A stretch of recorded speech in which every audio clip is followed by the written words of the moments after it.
ដើរខុសផ្លូវត្រូវចេះត្រឡប់ក្រោយមើលមនុស្សខុសត្រូវចេះបោះបង់ស្លឹកឈើមិនមែនមួយថ្ងៃអាចប្រែពណ៌លឿងទេចិត្តមនុស្សក៏មិនមែនមួយថ្ងៃត្រជាក់ដែរនរណាសុទ្ធតែមិនល្ងីល្ងើហើយក៏មិនមែនល្ងងដែរប្រើភ្នែកមើលមនុស្សអាចមើលខុសប្រើចិត្តទទួលអារម្មណ៍ទៅពិតប្រាកដតែងតែមានមនុស្សដែលអ្នកមើលមិនធ្លុះហើយក៏មានសេចក្តីស្រឡាញ់ដែលអ្នកមិនយល់កុំគិតថា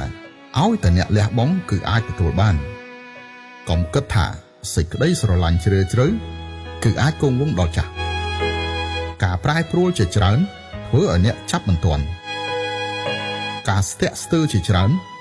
ធ្វើឲ្យអ្នកពិបាកបោះបង់ដល់អាយុកំណត់ហើយត្រូវតែបោះបង់នៅរបស់4យ៉ាងនេះគឺទី1បោះបង់ការជួបជុំផឹកស៊ីដែលគ្មានន័យ